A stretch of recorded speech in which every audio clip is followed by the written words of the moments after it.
So I will turn it over to Noèmie, who's going to chair this next panel focused on pedagogy. So thanks so much for being here, Noèmie. My pleasure. Thank you for having me. I am delighted to chair this session on pedagogy, and I will briefly introduce our three speakers who will present their work in alphabetical order. So the first one is Joanna Huh from University of Cincinnati. The title of her presentation is Foul Blue Earth, Sycorax in Two Acts. The second speaker is Willnide Lindor from SUNY Cortland, and the title of her presentation will be Student-Centered Pedagogical Approaches to Race and Empire in Shakespeare. And finally, we have Montse Lee from Cornell University, whose presentation is titled Invisible Cloth and Threads of Race, a Teaching Moment in Juan Manuel's El Conde Lucanor. Leah, I believe that each speaker has 15 minutes. Is that correct? Yes. Okay, excellent. So I will keep time. And Joanna, if you want to get us started, please go ahead. We will then open the floor for questions after everybody has delivered their presentation. Thank you. Go ahead, Joanna. Sure. Thank you so much, Noèmie. And thank you all so much for being here and joining us this late afternoon. I'm really excited to be here with you all to kind of share my current thinking on pre-modern race in the classroom, race and pedagogy, and especially as it relates to students inhabiting the literary canon and a whitewashed archive on their own terms.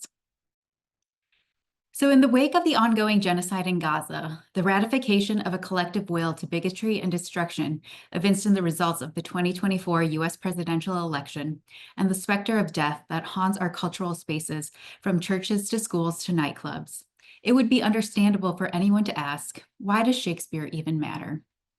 And yet, as the symbol of genius, transcendence, and timelessness, a metaphor for the greatness of Western culture and the Western canon, it is imperative that we free Shakespeare from being white male property. As the sole early modernist in English at my institution, I teach the Shakespeare course required of all English majors, where trepidatious students come in with certain expectations, biases, and assumptions about Shakespeare as man, as myth, as cultural capital. The course itself is listed as Introduction to Shakespeare, but I refuse to call it that, calling it instead by its subtitle, Shakespeare with a Difference. While a few students enter with a cultivated love of Shakespeare, I find the majority of students approaching the course with a kind of disaffected neutrality, or even some who see Shakespeare as an agent of political dominion. That is, they hold the belief that the appreciation of the bard is the price of inclusion in dominant culture. I have always had a fraught relationship with one-author courses in general, a talk for another day, but I'd like to spend my time today working through my attempts to radically defamiliarize Shakespeare in the classroom and how I, along with my student citizen scholars, use his work to create responses on which the possibility of a future that is not barbaric depends. To work towards this vision of a university not in ruins, as Redding's bleakly claimed, not abandoned to professional justification and defensive metrics, but of a feminist university of creativity, experiment, and generative recrafting. I'll go into depth about my approach to teaching Shakespeare using The Tempest as a case study, beginning with my framing of historical and cultural contexts, a description of their capstone project, and concluding with a sampling of both undergraduate and graduate student examples that speak to the relevant and transformative power of reclaiming Shakespearean language, characters, and stories as one's own. And I will try to share my screen here.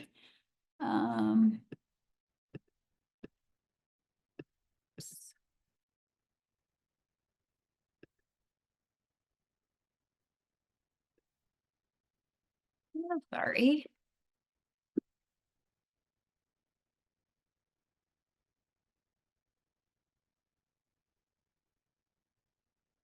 Okay, this is not.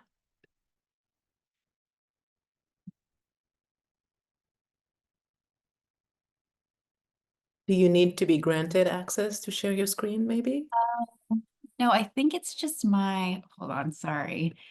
I think I just downloaded Zoom and did not give it access to my computer. Okay, that's okay. It's just, yeah, it was like displaying a few quotes and things. It should be okay. Sorry about that. Okay.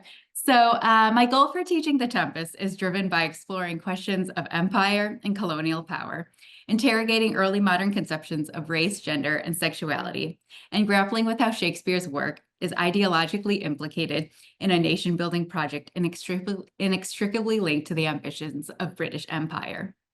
As Kimberly Coles, Kim Halls, and Ayanna Thompson write, the colonial project is stitched in and through language and the literatures of the pre- and early modern periods.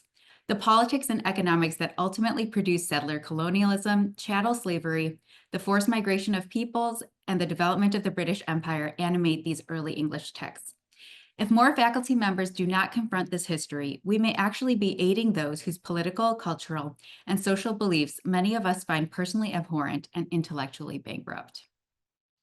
The Tempest bears the stamp, then, of wider early modern interest in the exploration and exploitation of Africa and the East and West Indies, as well as bear the necessity to confront that history in the classroom. Drawing a simple timeline on the board can quickly demonstrate for students that the colonial project is stitched in and through the Tempest. The East India Company was incorporated by royal mandate in 1600. From 1607 to 1609, the EIC set up their first factory on the Coromandel coast, and The Tempest was staged in 1610. Critics have long debated which specific colonial locale the play considers. America, the Caribbean, and Africa are perhaps the most likely analogs for the island, and this presents particular challenges for understanding the play's indigenous characters, including Ariel and, of course, Sycorax and Caliban.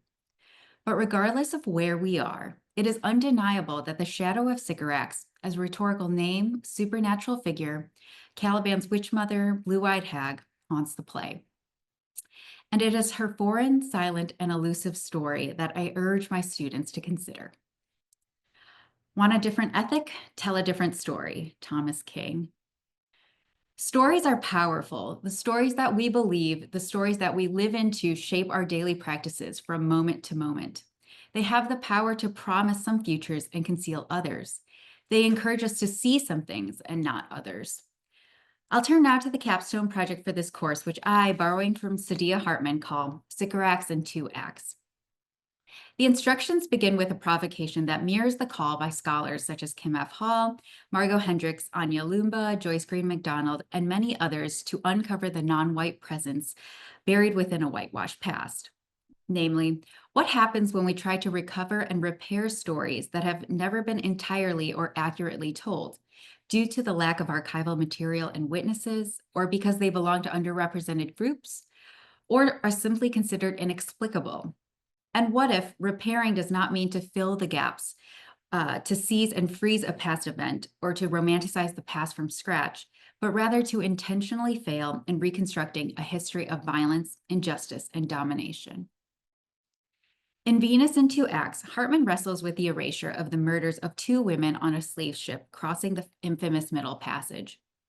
With the method of critical fabulation, Hartman proposes a reading of the archive that mines the figurative dimensions of history in order to, quote, tell an impossible story and to amplify the impossibility of its telling, to reconstruct what could have been. By following Hartman's practice of critical fabulation, I asked my students to tell Sycorax's story in a way that challenges the unidirectional linear representation of marginalized stories and characters. One of the reasons we know so little about Sycorax is because everything we know about her, we get secondhand. I begin by asking my students what questions we have about Sycorax and what kinds of questions we can ask. As an example, Prospero tells us that she was abandoned on the island and, quote, here was left by sailors. Now, do we actually believe that that's the case, or are there reasons why Prospero needs to believe this about her? Does he need to construct her as an outcast, as someone who is dangerous and therefore cast off? Or does he need to differentiate his practice of white magic as something benevolent and therefore acceptable with her black magic as something sinister and therefore forbidden? I remind my students that critical fabulation is a practice that tries to figure out how to read against the grain, pick up on details, a practice of how to strip back the colonialist rhetoric of a play and question the imperialist knowledge that is being produced about a colonized individual. I stress also, and this is most important, that this is a narrative of restraint, not of recovering a voice or of speaking for the dead, but to reimagine ways to refashion disfigured lives while simultaneously respecting what we cannot know. It is a mode of questioning and of evidence-based possibility. As Hartman reminds us, quote, "The archive is a death sentence, a tomb, a display of the violated body, an inventory of property, a medical treatise on gonorrhea, a few lines about a whore's life, an asterisk in the grand narrative of history," unquote. And yet, loss gives way to longing, so we must ask ourselves, how can we rewrite the chronicle of a death foretold and anticipated, a counter-narrative of Sycorax's afterlives, Sycorax's second act? I'll conclude by sharing a few student examples that I feel offer themselves as both love song and lament. So the first is a vignette from an undergraduate student titled "A Letter to Caliban." "Let me tell you what it is to love an island. It is to travel every inch of shoreline searching for a bridge to land. It is to learn the pattern on leaves and see which harms and nourishes you. It is to learn the movement of stars and trace them to the ones I saw in Algiers. Did you know that the night sky isn't the same everywhere? Did you know that in some places stars seem closer or farther? Did you know that is how you navigate the world? I hope you see the world. When I landed here, you were a seed. I felt you already, sure as I feel my heartbeat after running. I don't have to run here. Ariel fetches what I need, and even if he didn't, there are no men here to fear. You will learn the island's tricks and its dangers. Someday you will talk about the things you dream of. You will dream of getting off the island. Sometimes I do too, but there are so many more things to fear than the hoots of strange birds or the solitude that catches my breath. I hope the only voice you hear raised in anger is mine. I hope the only howls you hear are mine. I hope you know that you are mine and no one else can claim you. I hope you learn every inch of the island. When I am gone, it is yours and yours alone." The second is a poem from a graduate student entitled "For Sycorax." "What was mine, I made it so, like the night claiming what it lands on, that I was unafraid of my power made my power foe. I made a life to live, and like my blood, inside safely kept it. Rocked us both by wind, by black sea to dreaming, and when I woke, the world I named in the language that I spoke." So in their accompanying reflections, each of these authors were inspired by their own identities and experiences in different ways. The first vignette was written by a Puerto Rican student who invoked their identity as motivating their preoccupation with the nature and politics of the island, the violence of colonization, and the power of possession and ownership. The second poem was written by a Tunisian student who felt a strong affinity with Sycorax, and she too identified as North African, as a woman, and a mother. She brought in her experiences of the fact that in Tunisia, since the revolution in 2011, there has been a movement to officially legitimize and use the Tunisian language, Tunsi, which until quite recently didn't have a written form in literature and film, as opposed to French, the colonizers' language, and noted the importance of language and naming, and that it felt very important to her to emphasize that Sycorax did not speak the language Prospero forced onto Caliban. When students crack the page, agitate the archive, and upturn ghosts, and most of all, when they are given the space and conditions of possibility to insert themselves, their identities, and their experiences into Shakespeare, we begin to do the collective work of challenging the white supremacist appropriation of a history that belongs to us all, opening up Shakespeare and early modernity to such retellings and recraftings that affect our very capacity to speculate, dream, and imagine otherwise. Thank you. Thank you. This was wonderful. Let's move on to our next speaker, who is Willnide. Thank you so much, Joanna. That was amazing. So good afternoon, everyone. Can everybody hear me first and foremost? Okay, good. So I'd like to start off by thanking Dylan Bingham, Yasmin Hashimi, Noèmie Ndiaye, as well as the Newberry Library for curating such a wonderful space for us all. For today's talk, I'll be discussing how instructors teaching Shakespeare can employ what I call experience retrieval exercises to help our 21st century BIPOC students connect with Shakespeare's exploration of race and empire building in The Tempest. I'm just going to add in here my PowerPoint. Hopefully I'll be able to share that.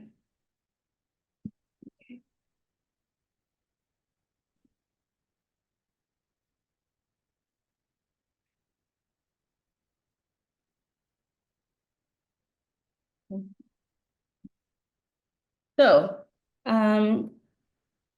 amid Shakespeare's social cultural ascendancy among his contemporaries and in our current sort of cultural moment, there is still a stigma about the bard's accessibility and relevance to our BIPOC students.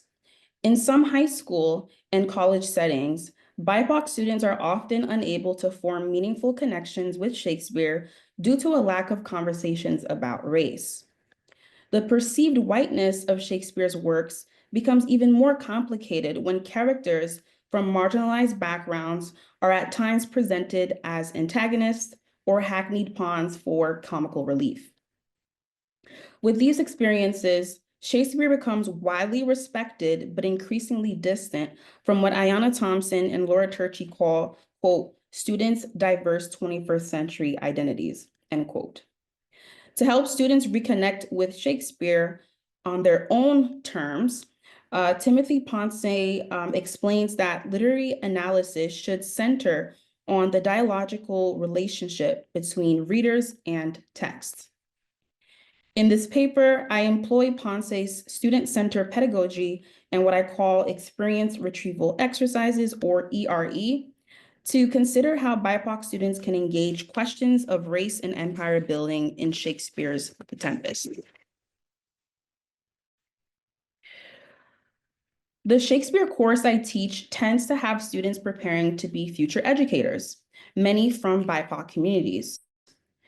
I cannot delve into conversations about race and empire building without understanding the previous intellectual spaces that have trained many to analyze Shakespeare as monocultural and race blind. To help me assess what they've previously learned, I turn to an ERE. ERE is a timed in-class group activity that invites students to impart the knowledge they acquired from previous learning environments to build new analytical insights in a different learning environment. This exercise acknowledges and validates students' incoming knowledge of the topic, no matter the educational level at which this information was gained. In one ERE, students are placed into groups of 4 and provided with a blank sheet of paper. I instruct the students to create a line to divide the sheet of paper into 2 columns. One column is titled colonized, and the other column is titled colonizer.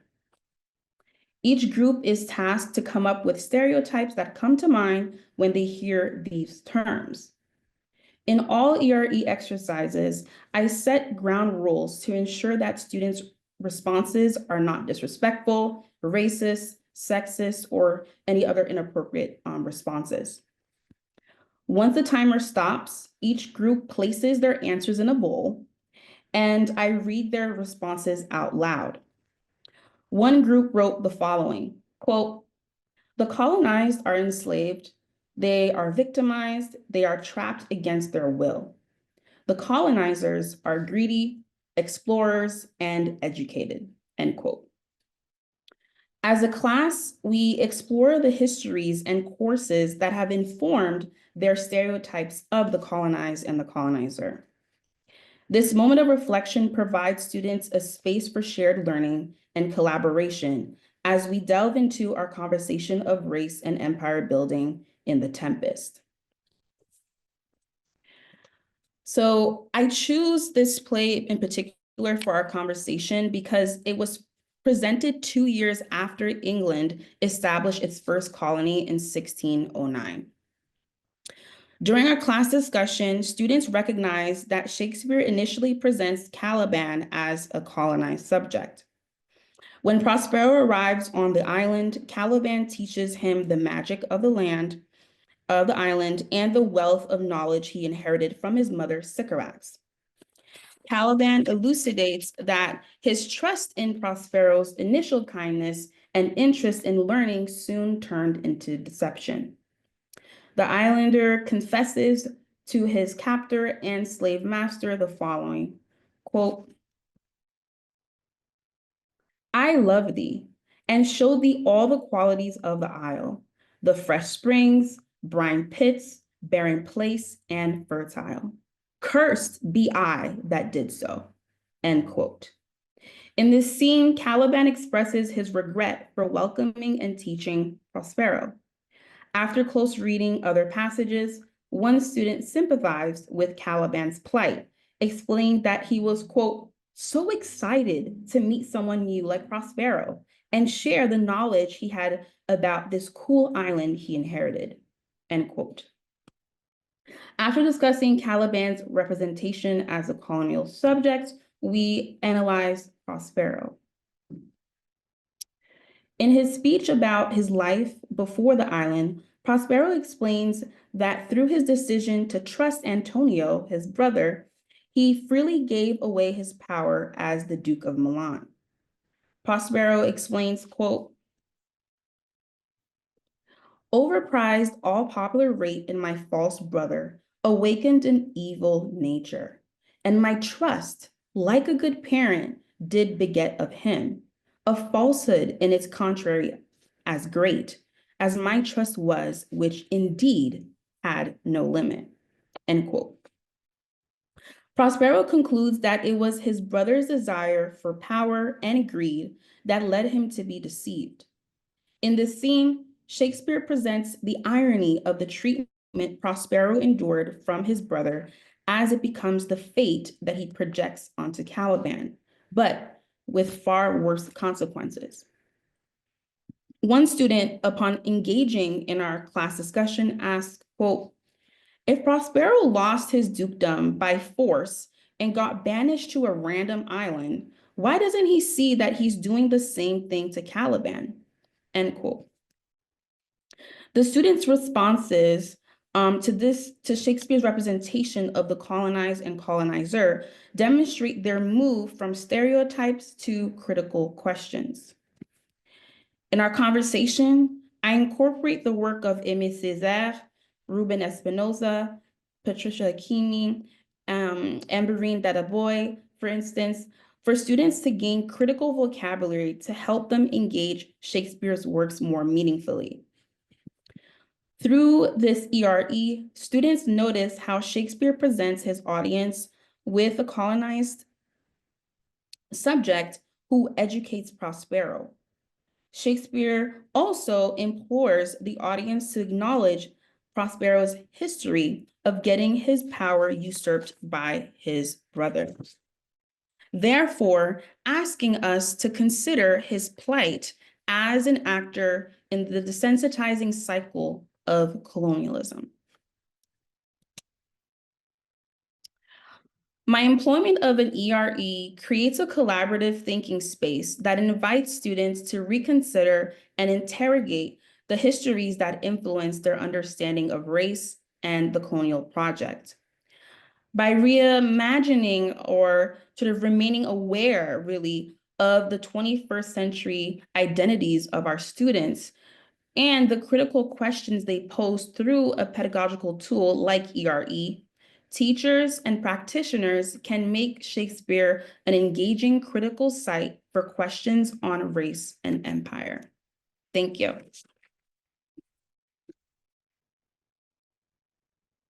Thank you very much, Willnide. This conversation is getting really rich. And now we shall move on to our last speaker for this panel, Montse. Thank you, Noémie. And I want to echo my co-panelists, saying thank you to our organizer of this event, Jasmine, and Leah, Chris, Dylan, for creating this space for us. And we don't need to travel. That's a that's a benefit sometimes, especially at the end of the semester. I'm going to share my screen. Yeah, here. Hopefully I can. Yeah, I hope everyone can see my screen well. And do you hear me well? Because I'm not using, okay, great. So I will start, and I feel I feel much less nervous after knowing that each of us have 15 minutes because I thought we only have 10 minutes each. And this morning I used every breaks to cut my presentation. But that's wonderful. So I feel a little bit better. Hopefully I think I won't use 15 minutes, but maybe a little bit more than 10 minutes. Here I will start. Juan Manuel's El Conde Lucanor is a connection of ejempla and proverbs that holds a significant place in Spanish literature. It is celebrated not only for elevating the prose quality of the Romance language, but also for the enduring influence of many of its stories. One of them inspired Shakespeare's The Taming of the Shrew. Today, I will focus on its story titled De lo que aconteció a un rey con los bordadores que hicieron el paño, about what happened to a king with the tricksters who made the cloth. Last fall, I taught this exemplum in my survey course on Premodern Iberian literature. At that time, my intention wasn't to explore themes of race or racism. Instead, I chose the text for its canonical status and accessibility, using it to introduce students to the wisdom literature that was popular in the 13th and 14th centuries. However, during our class discussion, it became clear that this text provides a powerful lens for examining racial or for discussing racial markers and matrix. Together, my students and I identified three threads in the story that illuminate the concept of pre-modern race, both historically and theoretically. For those familiar with Hans Christian Andersen's The Emperor's New Clothes, the storyline may seem very, very close. But there are three key differences. In Juan Manuel's version, three fraudulent weavers approach a Moorish king, claiming they can create a magic cloth. Only legitimate sons can see the cloth, and those whose fathers are not the true fathers cannot. The king is happy and provide a lavish room and materials for the weavers to begin their work. Throughout the process, the king sends various courtiers to inspect the cloth. Though no one can see it, they all return with glowing reports, unwilling to admit the truth for fear of revealing their supposed illegitimacy. The same happens to the king himself, who also faced admiration. When the cloth is finished, the king is persuaded to wear a garment made of it during the public procession. Naked, her parades through the streets as his subjects shower him with praise, too afraid to question the invisible fabric. The story takes a dramatic turn when the Black Horseman breaks the silence, declaring the truth and exposing the fraud. He prompts the king and the crowd to realize that they have been deceived by the tricksters. And here I have the first thread. I asked my students how they interpreted the Moorish setting of this story. Before reading El Conde Lucanor, we had studied fragments of the epic song El Cantar de mi Cid, where I introduced them to the 8th centuries of Islamic presence, the presence of Islamic kingdoms in the Iberian Peninsula. I provided historical context, explaining then that when Juan Manuel composed El Conde Lucanor in the mid-14th century, the Nasrid kingdom of Granada was the last remaining Islamic kingdom in the region. Juan Manuel lived during the period of Christian territorial expansion into Moorish lands, and his works are often seen with the cultural project of his uncle Alfonso X, the wise king. Scholars have traced his potential Arabic, folkloric, and Alphonsine influences in this story. I also clarified the term Moros for my students. It could refer to Berbers from the Maghreb, distinct from Arab Muslims, thus functioning as a geographic and ethnographic term, or it can refer to Muslims in the Iberian Peninsula distinct from Christians as a religious term. By the 13th century, Moros had developed into a marker of distinction operating on religious, ethnographic, and cultural levels. We discussed why Juan Manuel might have said that this emblem in the Moorish kingdom. Some students saw it as a ridiculing gesture, given that the Moorish king is clearly mocked. When the king walked naked in public, we even read, "Más de tanto le vino bien que era verano." But all in all, he was lucky, for it was spring. And other students argued that since the story might derive from an Arabic source and serves as a lesson for Christian noblemen, the setting reflects the Moorish cultural influence on Christian courts. I didn't settle down the debate. Rather, I suggested that these interpretations are not exclusive to each other, and both can contribute to the depiction and imagination of the other. And the second thread, I then drew my students' attention to the magic of the cloth. And here we have a quote from the story. Tres hombres pobladores vinieron a buen rey y dijéronle que eran muy buenos maestros de hacer baños, exageradamente que hacían un baño que todo hombre que fuese hijo de aquel padre que todos decían que vería el baño, mas el que no fuese hijo de aquel padre que él tenía, el que las gentes decían que no podrían ver el baño. And the king's reaction makes perfect sense. By identifying the illegitimate sons in his kingdom, he could dispossess them of their properties and enrich his own treasury. The magic of the invisible cloth in the medieval exemplum, beyond serving as a central narrative device that drives the whole plot, reflects a fundamental logic of pre-modern race-making, that is lineage tracking. The term race corresponds to the Spanish raza, defined as ancestry or quality of a region or lineage, and when referring to people, it is often used with a negative connotation. For instance, we could 300 years later, in the 17th century manual of the Order of Calatrava, one of the 4 Catholic military orders in Spain, membership explicitly excludes any race of Jew, Moor, heretic, or commoner. In both the early modern stipulations of this religious military institution and the medieval detective short story, race, understood as ancestry or lineage, functions as a criterion to determine access to social titles and wealth. And third thread, I asked my students how, oh, sorry, I mislocate my page. It is inevitable for students to notice the character who breaks the collective secrets, a black horseman. When students shared their reading responses at the beginning of the class, one asked, "What does being black mean in 14th century Iberia?"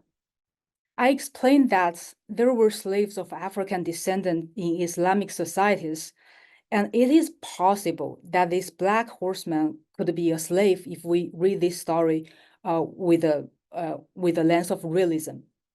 However, I also turned this question back to my students, inviting them to reflect whether being black functions as a racial mark in this story as it is today.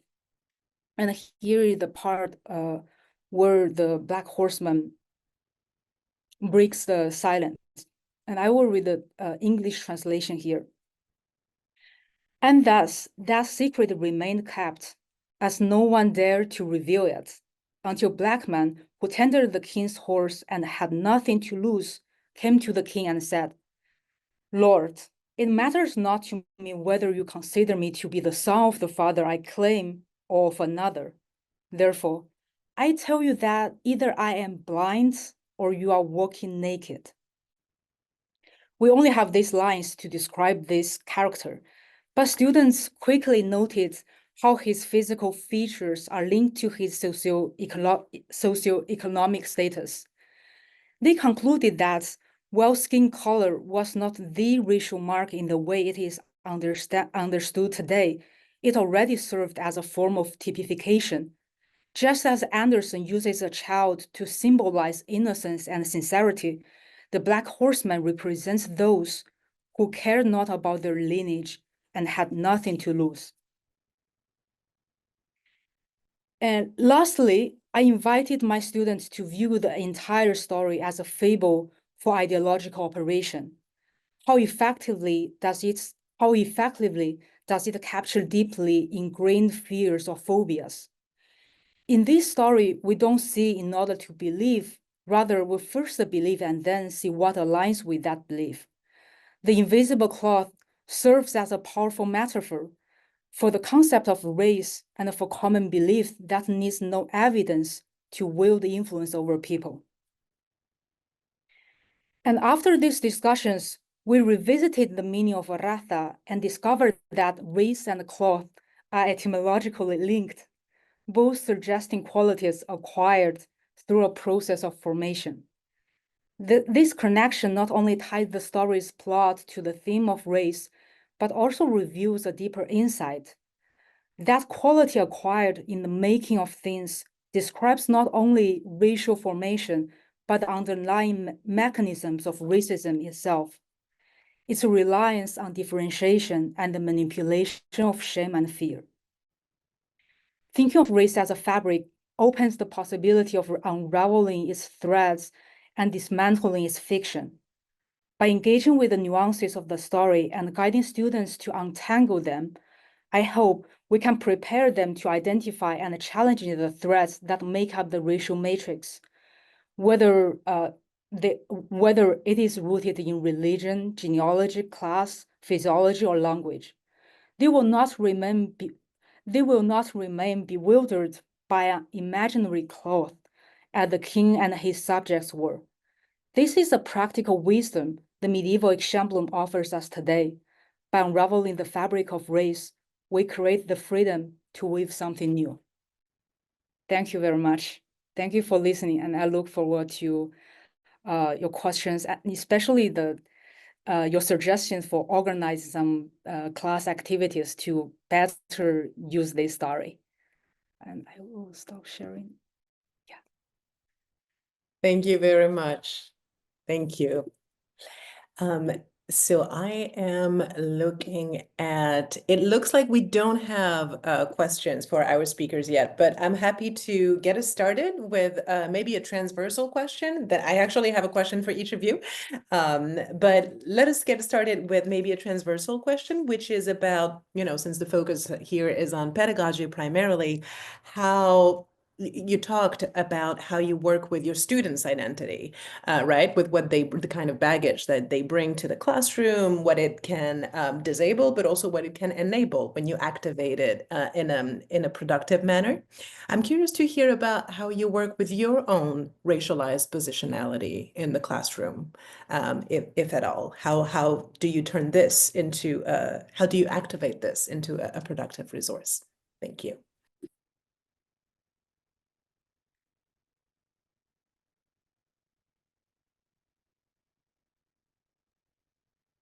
Whoever wants to go first, just feel free to jump in. There's no need to raise hands or anything. Since I'm unmuted, maybe I can go first, but I have to say thank you so much, Noémie. That's a wonderful question, but I never thought about that. Because I feel I'm in a little bit strange because I taught this course as a graduate teaching assistant. So I taught the class, but not as a professor. And because I'm Chinese, and when I teach Spanish literature and now Spanish language, I always feel there is a tendency. I notice a tendency of myself of hiding like where I'm from and who I am. So this is a very just direct the first impression when I heard your question. I never really tap into my like racialized identity, but I guess I will just keep thinking about that and working with it for a long time. I will stop here first and listen to Willnide and Joanna. Thank you for the question.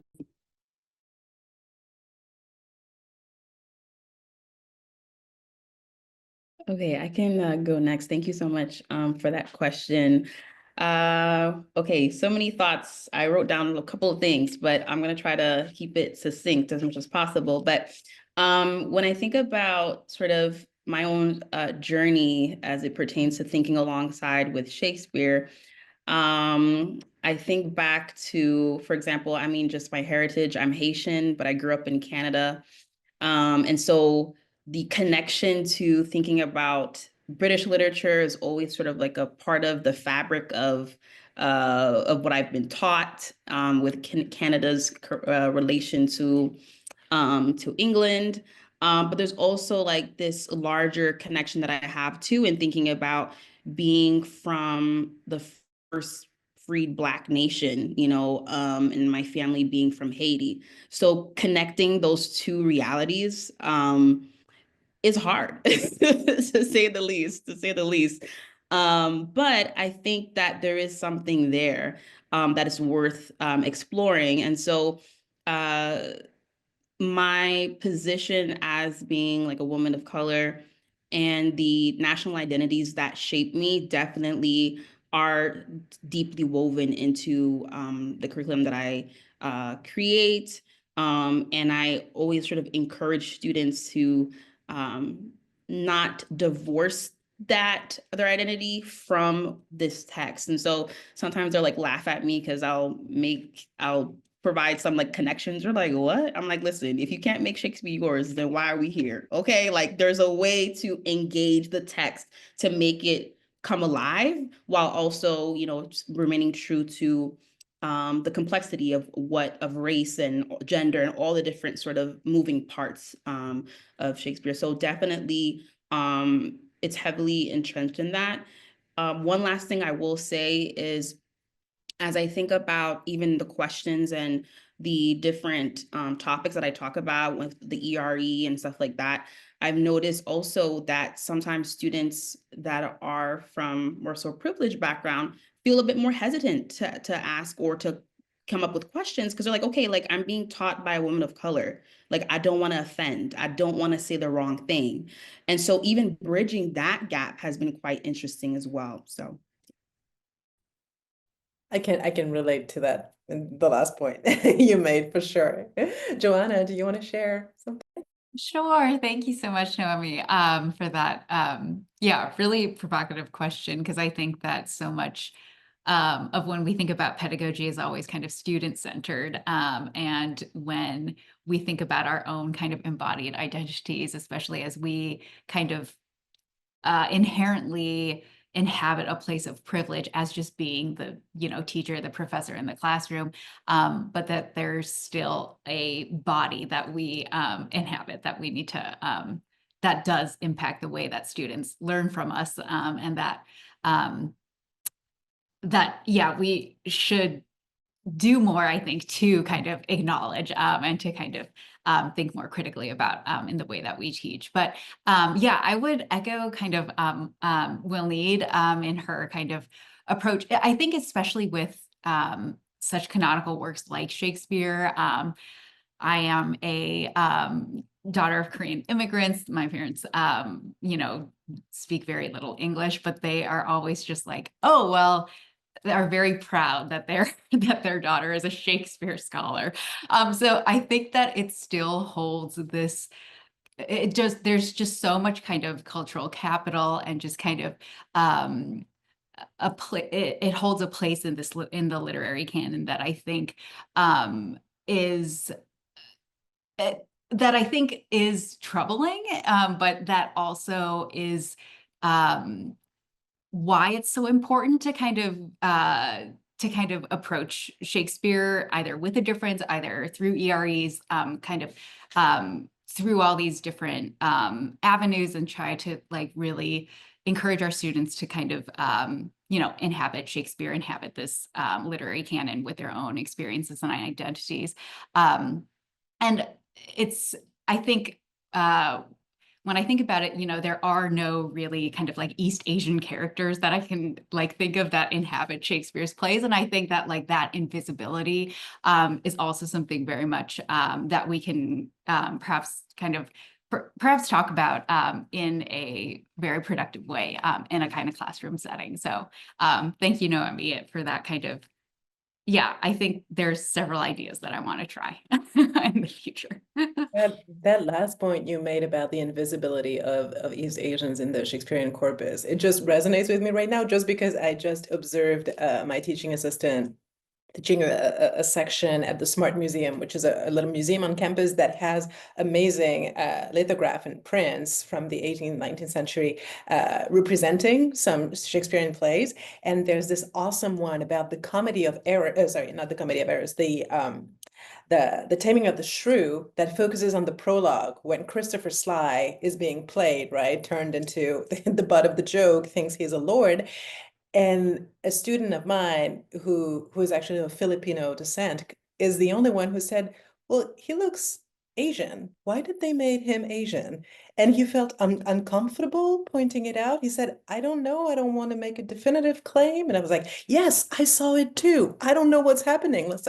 Anyway, I'm happy to talk more with you about about the kind of interpretive work that Boydell did on the Shakespearean text there, but something is going on. I see we have a question from Ariana, so I'm going to open up the floor. Ariana, go ahead. Yes, thank you so much. And thank you to all the participants. This was a really fascinating panel, especially how all of your papers are in conversation with each other. My question was specifically for Montse, particularly because I was thinking about how, your original texts are in Spanish versus English. So I'm curious about whether or not students you have who are native Spanish speakers, one, choose to read it in the original language, and two, like whether or not they end up having a different sort of relationship to the text than maybe students who are not native Spanish speakers or have never learned Spanish in school. Yeah, I'm very curious about how students are relating to it on the level of language. Thank you so much, Ariana, for the question. Actually, in my experience, because we teach the survey course in Spanish. So all the students, I have a very small class, only 7 students, I think, but they all speak Spanish. Some of them not a very high level, but they can definitely read. And we will talk about some details of the text. I give them the original one, of course, the modern edition, but the one the scholars will use, actually the critical edition, and they will bring their reading questions to the class, and we will tackle that. But yeah, that's a good question. And actually, I thought a lot because I myself is still navigating the U.S. academia. I'm thinking, yeah, maybe in the future I will in the classroom teaching the Spanish text, but with some students who do not know Spanish, and I will give them English translation. Actually, I feel a little bit bad in my own presentation today because I just put the race and the raza together. I don't think this is a very responsible, it's not very strict. I mean, it's not a professional way of talking about race, right? If I see the term race or raza, I should talk it in the Spanish one, and it's different from race. Actually, I just very quickly put them together. Yeah, that's a question. I need to think more, and maybe I need to have more experience, especially. Thank you so much, Ariana, for the question. Montse, if I can just piggyback very quickly before moving on. I see we have more questions, but a very quick question for you. As I listen to you, I mean, this story, right, of the emperor and his invisible cloth is just so, it's been translated. It exists in every European country. It's a very influential story that does a lot of work. But in the case of the Iberian culture, I was wondering, as I was listening to you, about the connection between this medieval tale and Cervantes, El Retablo de las Maravillas, right, which seems to be reworking the same plot line. El Retablo de las Maravillas is an entremés, is an interlude that, in which some folks are putting together an imaginary little puppet show and saying, you can only see it if you are of pure racial descent. If you have Jewish or Moorish blood, you will not see it. nobody can see anything, but nobody says it. And at the end, a soldier arrives and says, oh, right. So it is the same plot, right? And it seems to really It is extend actually, the racial. I would love to hear you talk about the kind of transformation of racial work that you see happening between the medieval tale and the early modern dramatic version of that under Cervantes' pen. Thank you so much. That's another great question, Noémie. I'm not an expert on Cervantes, so I think I need more time to answer your question. But your question just reminded me of another question. I have been thinking about teaching race in the classroom, because I do. These motifs, they will reappear in the later text I teach in the survey course, actually in the 16th century. And this morning, actually, I see Laura Francis' face here on the screen. So she talks about the expulsion of both Jewish and the Moors, right, from the peninsula. And we are going to talk about this later text. So I struggled, and I want to listen to your ideas, or my panelists and all of you. So I think of course, we connect the dispersed points to show our students what's the history of racialization in different moments, and we can see the through line, right? We can see the through line. But at the same time, I struggle a little bit because I don't want to create an impression of a teleology for my students, even though it's very easy to just to have this narrative, because this has happened, or it already has happened in the 14th century, and later in 200 years later, 300 years, the same narrative, the history repeats itself. I kind of want to avoid that, especially in the literature class. I think this is something literature can offer, which maybe history cannot. But I just don't know how. I struggle a lot with this. But thank you, Noémie, for the Cervantes one. I hope it makes sense to bring my own question to your question. I love your point about teleology. Since you mentioned Laura, do you want to go ahead and ask your question? Yeah, sure. Thank you everyone for all of these presentations. They're giving me lots of ideas for my teaching. And Montse, I definitely remember teaching that text, and the students, I wasn't honestly necessarily prepared to focus as much time as the students like immediately zoomed in on that detail. And so you're giving me ideas for how to better kind of deal with that the next time that it comes up. And I kind of wonder if the Retablo de las Maravillas could be, I wonder if that's actually helping make your point about the race and cloth, because that's actually getting taken up as the kind of constructive work that's going on around the magic, or anyway. So just wondering if that might help your argument. But I was actually originally thinking of asking a question for Willnide, because I think if I understood correctly with your activity, you said that you asked your students to create the two columns between the colonizer and the colonized, and to kind of bring to the table what they imagine are the stereotypes of that.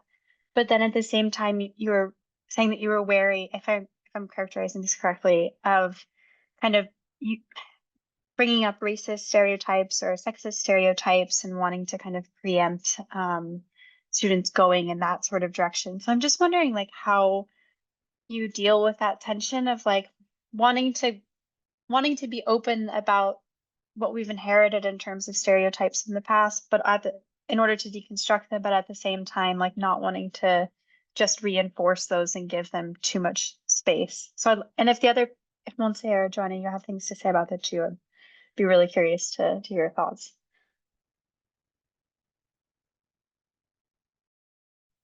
I hope that makes sense. Yes, thank you so much, Laura, for that question. When you brought up the question, I immediately started thinking about Neda Zahe has this term, preventative teaching.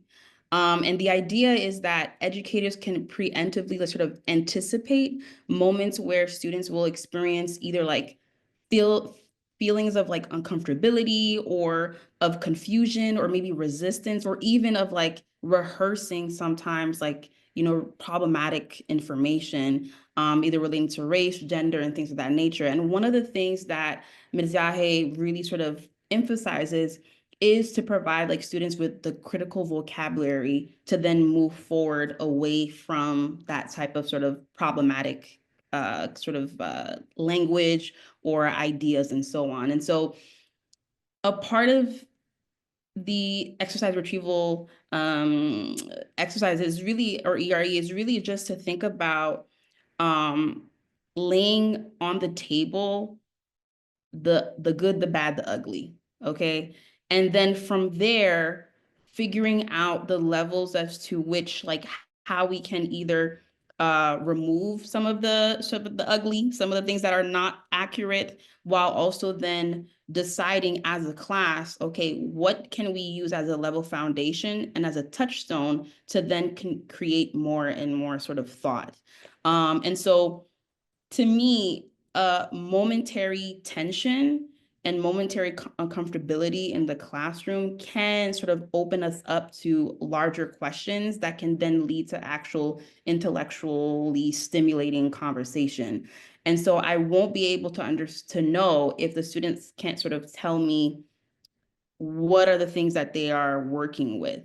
And so it is daunting to begin with that type of like, okay, tell me what you think, and it could be crazy. But at the same time, too, I think it actually forges more of what like Timothy Montse talks about, like the dialogical relationship. It helps students to see that, okay, I have a working sort of idea and working vocabulary, but not all of that is necessarily correct at times. And some of them come in and they know all these things and it's really great.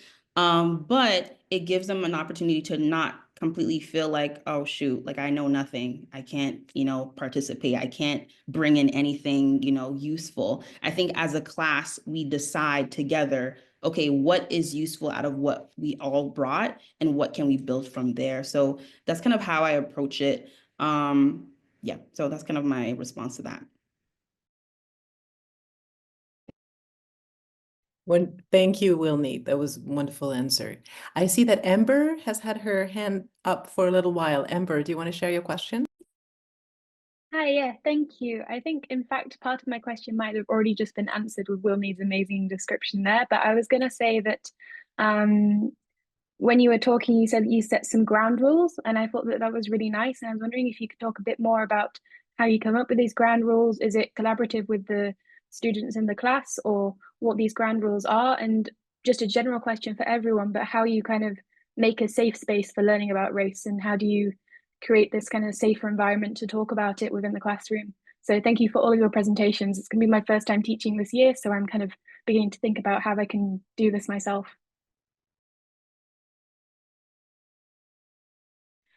Thank you so much, Amber, for the question, and so exciting. Congratulations, excited for you. And yeah, so that's a really great that you're going to be teaching soon. But one of the things that really helps me to think about setting ground rules is just to like take a moment of like reflection, right?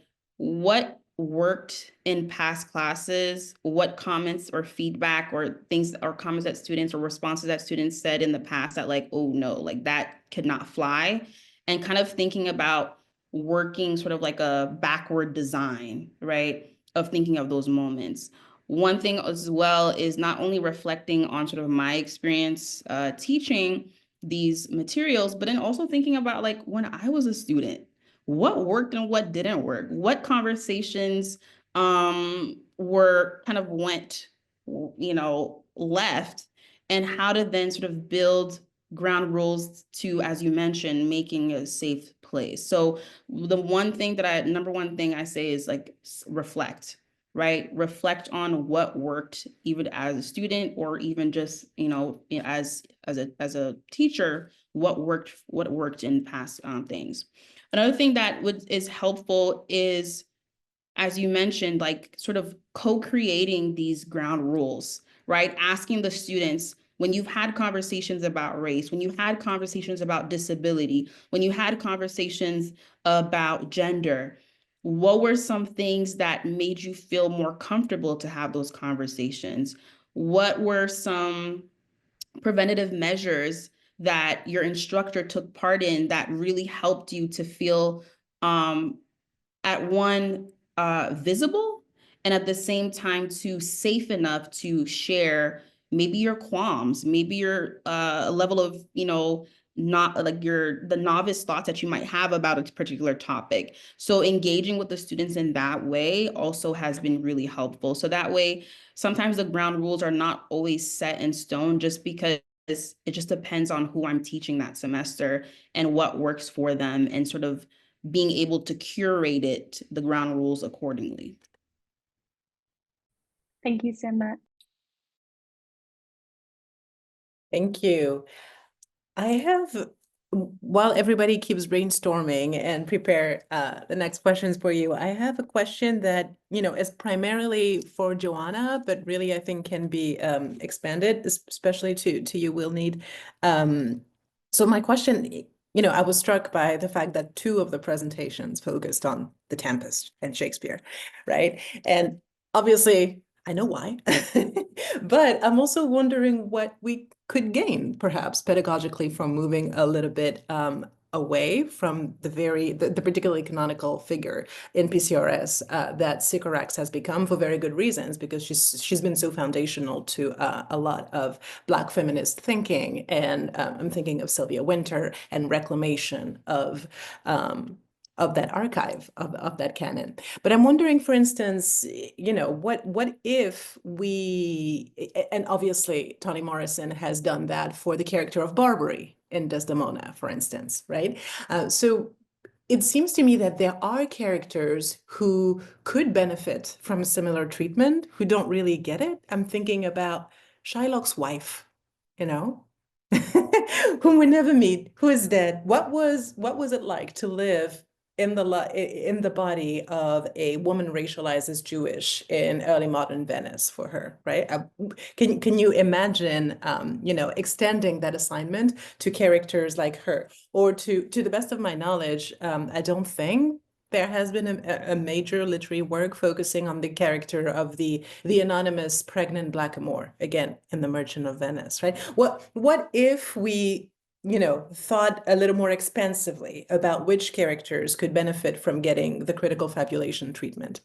And this is one thing. And then the second half of that question, because I see, Joanna, that in your own research, you're equally interested in Marlowe and Christopher Marlowe's drama. What if we expanded even further? What could be the payoff of actually getting your students to think about PCRS, and through a PCRS critical lens, by focusing not on the Merchant of Venice, but on the Jew of Malta, say? And that's a question for I guess my question really has to do with canonicity and how to work with it, around it, through it, in order to get to our goal, which is excellent PCRS pedagogy. Thank you, Noèmie. I think that's such an important question, especially when we think about the place that Shakespeare obviously holds in the canon, and how perhaps we want to actually destabilize or decenter that, rather than trying to kind of read him through the PCRS angles in all of these different ways. I think what's challenging for me in particular is just both the undergraduate and graduate courses that I taught are Shakespeare courses. So they are like just kind of listed in the catalog that way. And I think that this is a kind of, clearly this is an institutional problem as well. And so, but I do think that like expanding the canon, it is very important, and not just kind of reading the canon non-canonically. And so kind of thinking about, I think the other examples that you provided would be excellent kind of characters to kind of imagine a critical fabulation with. I think that especially, I think what's tricky about the Jew of Malta in particular is that it does play into the Jewish stereotypes so kind of heavily, in a way in which the Merchant of Venice, I think, does at least attempt to kind of complicate them a bit more. But I do think that perhaps even just reading them side by side could lead to a lot of kind of or could be really kind of valuable and useful for students. I think what's tricky about critical fabulation is that, again, I really want to stress that it is evidence-based. And so what I mean by that is just, I don't want students to just kind of invent backstories for these characters out of thin air. Because there is really little textual evidence outside of kind of asking them to do kind of historical or kind of cultural research on their own. I think just based on the text themselves, there is a lot said secondhand about Sycorax. That the kind of throwaway line Lorenzo has about the pregnant Moor, and just other kinds of those kinds of like mentioned but invisible characters, or characters that are dead before the play even begins, things like that, would be hard to kind of, at least for this particular assignment, would be hard to kind of do kind of Hartman's idea of kind of critical fabulation justice. But I do think that kind of thinking about kind of expanding I do think that it was telling that Willnide and I both were speaking on The Tempest, not planned, but that does kind of speak to those plays that are just kind of so easily lend themselves to kind of issues of like race and empire and colonialism when we're trying to kind of teach these things in early modern history. Absolutely. I will let Willnide respond, but one thing I wanted to say very quickly about the Jew of Malta is, when I teach it, usually the response is, yes, it's so aggressively anti-Semitic in its depiction of the protagonist, but also it's everybody. It's anti-Christian, it's anti-Muslim. The point of Christopher Marlowe's theater is to show that everybody is absolutely horrible, and Christians are really more horrible than everybody else because they're hypocrites. And that is not, to me, that feels a little bit more radical than what Shakespeare does, which is saying, oh, we feel a little bit sorry, but still reinforcing anti-Semitic stereotypes precisely because he does it with a slightly softer touch. It circulates better and it has a longer shelf life. Anyway, I just love Marlowe. So I'm excited to read your research, hear your thoughts about Marlowe later down the line, is what I'm trying to say. I'm going to be quiet now. Willnide? I love the excitement of it all. That's great. And it's just a really great question. Beyond like Shakespeare, I also teach a poetry course. And I oftentimes like teach one of Herbert's poems. So Herbert is known for like his religious poetry, The Temple, 1633. And that's kind of like what the canon sort of presents him as. But outside of that, he wrote a handful of Latin poems, and one of them depicting a woman of color, Ethiopisa. And he ends up sort of like creating this new genre called like sort of the black white love genre in his time, unbeknownst to him.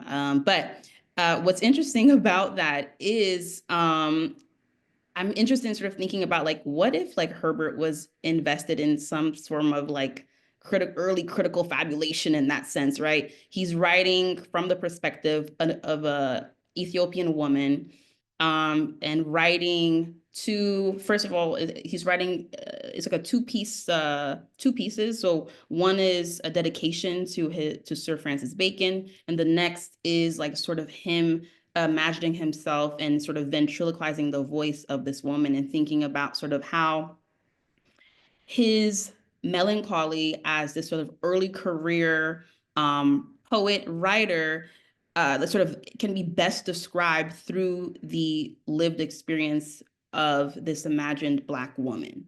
And so a text like that is quite interesting to think about, because it's not something that, our anthologies really, have per se, right?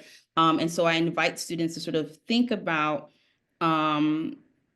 in conversation with PCRS and stuff like that, but thinking about sort of the ways in which like some poem like that wouldn't necessarily be taught as often can lead us to sort of larger conversations about race, about impersonation, about, you know, just sort of the larger conversations that we're having. And so I purposefully put in sort of marginalized texts, honestly, just to sort of open up the conversation beyond Shakespeare, beyond sort of like the more visible texts. So it's kind of what I think about. Yeah.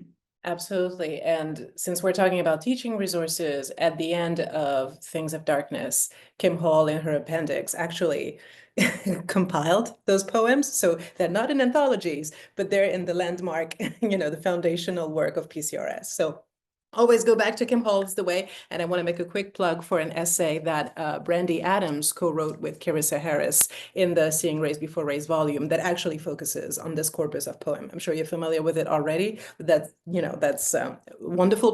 Brandy is always a good person to be in conversation with. And what you just said is like the way you talked about those poems actually brought me back to an initial reaction I had when Joanna was describing the pedagogical assignments that she gives to her students. My reaction was like, oh my God, are we going to get literary blackface? And what I mean by that is that it's a very tricky work, right? To write in the first person, imagining that you are Sycorax, so that you are the pregnant blackamoor when you don't deal with the fact that this is not your identity, right? And so I really enjoyed the moment when you talked about the accompanying reflection that students have to produce and how you ask them to engage with their own positionality as they move through this assignment. I'm sure lots of people listening to you are thinking about just stealing this assignment from you. They should do it, and they should particularly not forget about the second part of the assignment, because that's what lays the, you know, the ethical foundation for it all. I don't know if we have more questions or whether the speakers want to share a few words. We have 2 minutes left. So if you have some final thoughts to share with the audience, now is the time. No? Well, if we don't, I'm going to use those 2 minutes to actually read your bio. Oh, we have a question from here. Okay, I will not read your bios. The bios of the speakers, if you want to read them, are available in the chat. And I encourage everybody to look at them. Miriam, do you want to go ahead and ask this question? Yeah, sorry. I just wanted to make like a very quick comment. Like, thank you, first of all, for sharing your methodologies. I have taken notes. I would love to be one of your students, honestly, because like all of your courses seem amazing. I don't know if this is a very well formulated question. It's more like a curiosity about like, do your students have any expectations about what you're going to learn from your courses, like in terms of like race and its implications in literature when they start the course? And then like, do you know if those expectations kind of like are blown away from by your methodologies? And like, do you know how they feel at the end of the course, and like what they love the most and what they take home with them most of all, like just very generally? Thank you. Thank you, Maria. I think I can go first very quickly.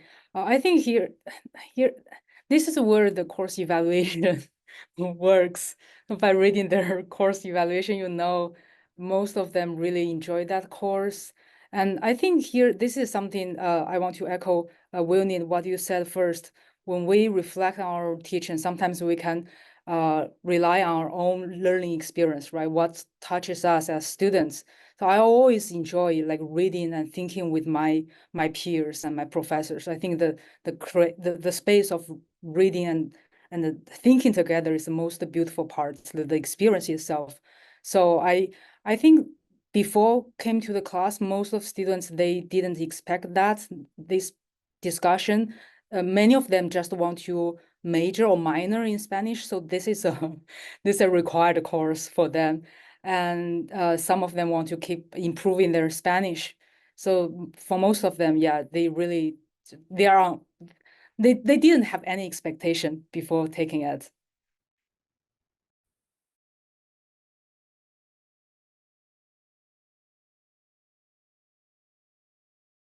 Well, we are at time, so I suggest that we stop here. Everybody, please give a virtual round of applause to our speakers. Many thanks to the Newberry Library, to the Center for Renaissance Studies at the Newberry Library for organizing this session.